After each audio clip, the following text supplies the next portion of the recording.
I've put something up here. We're solving equations algebraically, and I'll before I started the camera, I laughed out loud because I just understand how hard this is for you as a student to see what we're trying to build up the skill here, because you'll get questions like this, and I think that's people trying to be kind to you, and you can solve this by inspection. So what do people write? They look at this and look inside here and see the value of A must be 15, because 5 plus 15 equals 20. Okay, so when you see something like that written in your textbook, I tend to write it out like this.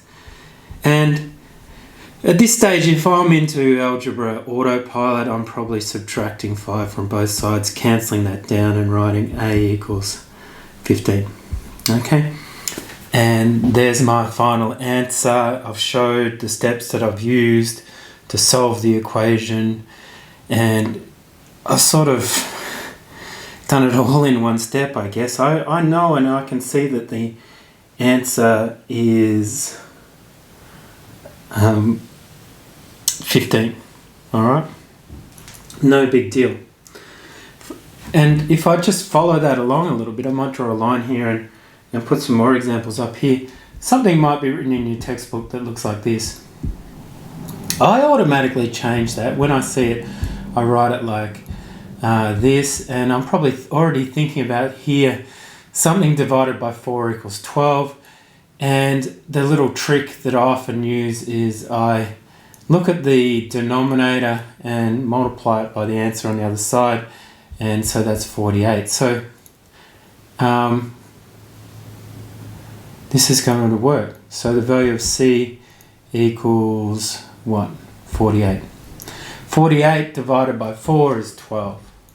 Okay, so the answer is already sitting there in front of me when I look at the denominator in these questions, and they're still very simple, so I can still see the answer. So what am I asked to do? So let's do this again. We're asked to write it out, and I'm going to leave a little bit of space here. I'm going to put equals 12 over here because I'm looking here and I'm thinking about the inverse operation, and I say the opposite operation. So the opposite of dividing by 4 is timesing by 4. I'm going to set that up as a fraction, and because I'm going to cancel those. And there's a reason why I did that. I chose 4 because I looked at the denominator, and I'm just doing the opposite operation here. So 12 times 4, C equals 48. I've got it, but I was already seeing that, and I understand for you guys that's often what's holding you back in these types of questions. So let's try another one. We've got 3x plus, what are we going to do, equals 9 equals 15. And what we're asked to do here, you might be able to look in here and think about something. Plus 9 is 15. So we know this portion here, 3x is equal to 6. And at some stage we're going to write that. And we already know that the value of x must be 2. If we're solving by inspection, we know what we're doing.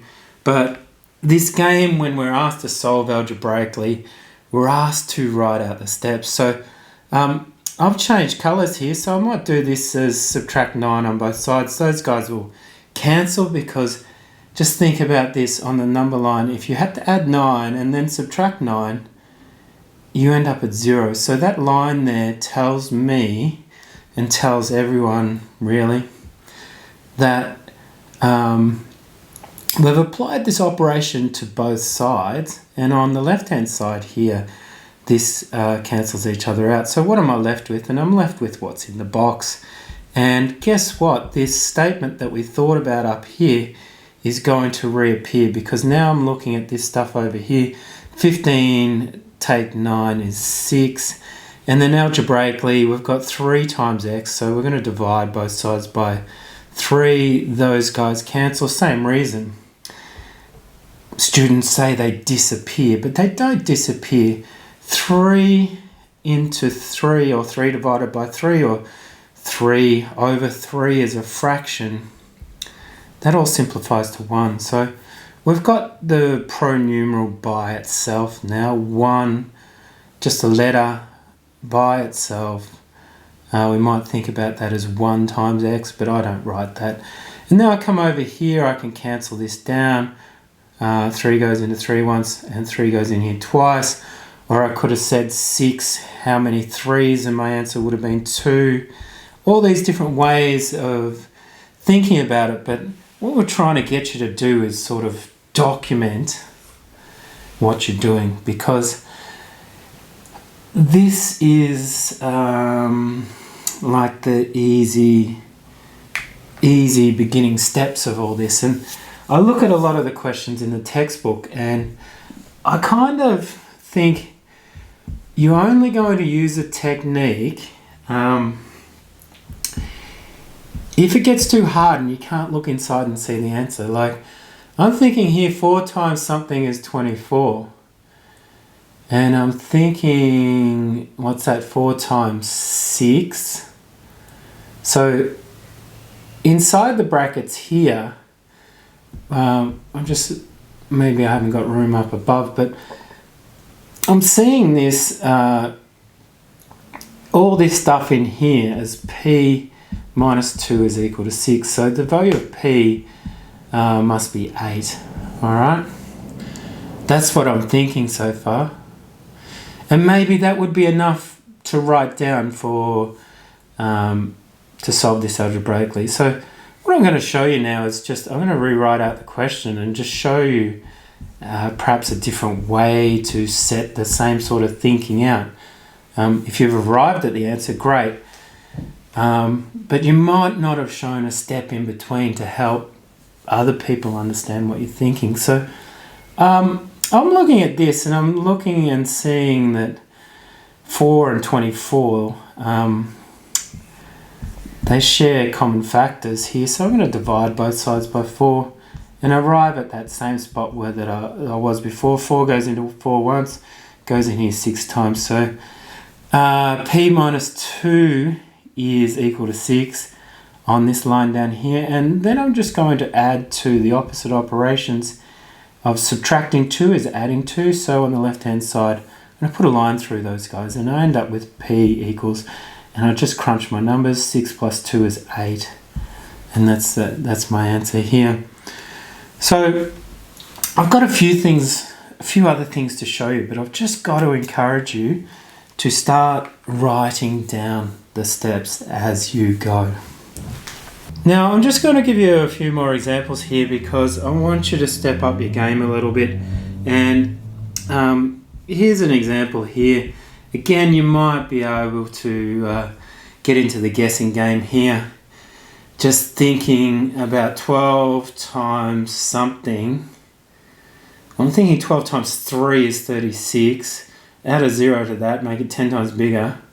We're at 30, and that's 360 plus 50 is 410. So I know the answer here, and I just want to reassure you, if you can see the answer, then by all means be reassured by that, but practice the steps. So when I'm looking at this, I'm thinking subtract 50, because it won't be this easy all the time. So 12n is now equal to 360, and I'm unwinding it, and every step that I take, I'm being reassured that my thinking and my guessing was correct. So just 360, I think about that as 36 times 10, right? So that's why I put a line through the 36 and wrote a 3, and I'm actually thinking about that as 30. So that's what I've done there, I guess. So now my answer is 30, and it makes sense. So what I've done there is, I guess each step I do something to the line, and then I think, oh, well, that's a bit of a mess. Let's tidy it up. Let's drop down from here to here. Write it out new. See what equivalent equation that I've got. and then I'll do something to it, and then finally I'll unwind it all and I'll get my answer.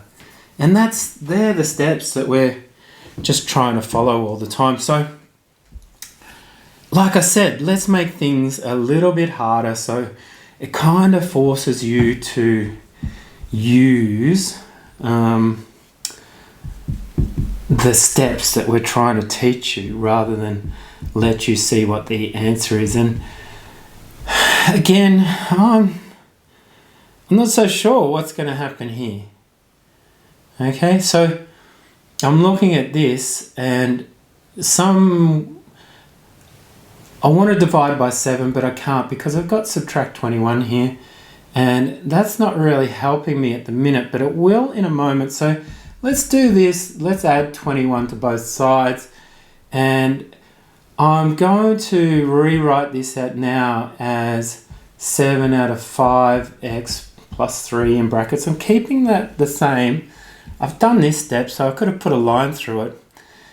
And I'm going to use this because I know my next move here will be divide by 7. So I'm going to set this up as 210 plus 21 over 7. And 7's going to go into 21 3 times. And it's going to go into 210 30 times. So instead of writing, and what I could have done is added these guys together and called it, what could I call it, 331, and made life a little bit more difficult for myself. I've just left it like that. So it's a mess, and I need a new line now to write out what I've got. I've dropped the brackets that were here because I don't need them anymore. They're trying to protect what's inside the brackets, and that's the way I think about it. I'm looking at doing what I can before I move inside the brackets.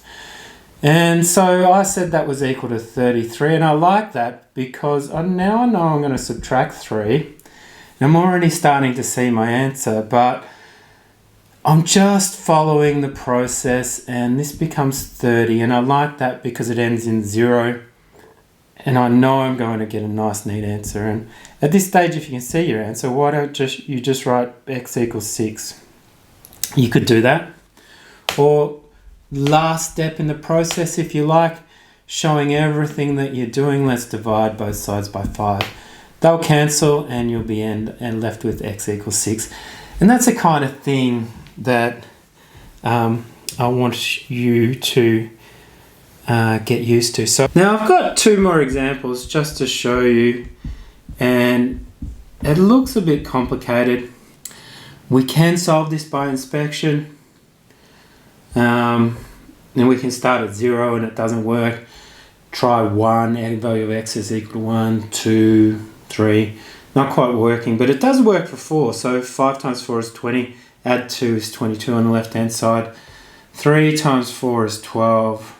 Add 10 is 22. So they do balance. They do equal. Left hand side equals the right hand side. Not at the value of 44, sorry. At the value of 4. So let's tidy that up and hopefully not make any mistakes. But there's a technique here, and that's the underlying thing that we want to show you here and get you used to using. So this might cause a few problems because look, I see this over this side, and I see some values of x over this side, and I'm not, in this stage, you're not used to seeing this thing and knowing exactly what to do. So algebraically, we can subtract 3x on this side, that term. We can subtract it over here, and what I tend to do is write minus 3x over there because I'm shifting it from the right hand side to the left hand side effectively, and I'll put a line through that because I've done that job. And I've written it so I don't forget about it. I've written it over here, and that's really important. So I'm thinking about what I'm going to do next. I really want all the numbers on the right hand side, so I'm looking at this as plus 2, and I'm going to subtract 2 from both sides. I put my marks there, And I've done the job there, so I'm going to put a nice neat line where I can still see what I've done, and I haven't scribbled anything out. But now it's a mess, and I need to drop down here and rewrite things. So I'm looking at this to start off with. Got 5x, take 3x, and I'm left with 2x. And on the right hand side, because there's lines through the rest, all I'm looking at is this bit here. I've still got work to do here. I've got plus 10, take 2, which is 8, positive 8. So I'm seeing my answer now. I know the value of x is 4, but let's do the last step. We've got 2 times x, so the opposite of timesing by 2 is dividing by 2, and then we write, cancel these guys down, goes in there once, 2 goes in there once, goes in here 4 times, x equals 4. Great, it's the same as what I guessed and the same as what I thought it was going to be, but I've shown the steps that I need to take. All right, and then that's on the page for everyone to see. So be really careful about those questions where you get marks for showing your workings and marks for the answer. So if you just write the answer, you don't get the other marks, and that affects your results. So let's try one more where it's not so obvious, immediately obvious what the answer is, because the numbers look a little bit bigger and it all looks a bit complicated, and I'm not really sure at this stage what the answer is. So I'm not going to get into a guessing game. I'm going to rely on my technique. And what I want is down here somewhere, I want b, the pronumeral b, equal to some numerical answer. So what I'm going to try and do, I'm going to subtract 8b from this side. And if I do that to both sides, I set it up like this. I've done that job now, so I'm going to put a nice neat line through it. And what I'm going to do next is try and get my values, or my numerical values, onto the right hand side. So I'm going to add 10 here and add 10 here. Job's done there, so I've put a nice neat line through it. Now I drop down a line and I think, what do I need to write? I've got 9 b's, subtract 8 b's. That leaves me just with the value of b. Oh, that's handy. And now I'm left just tidying up, and I call it tidying up. 9 plus 10, so that's 19. The value of b is 19 in this equation. I would not have guessed it in the time taken to write this out, and I feel like I've done that quite slowly for you because I'm sitting here talking about it. So let's speed it up. There, this is real time, and I'll just go through this and show you what I would do in response to a question like this. So I'm going to subtract 2j from this side, put it over there, and I'm going to subtract 4 from here and so subtract 4 from there. Everything's set up now.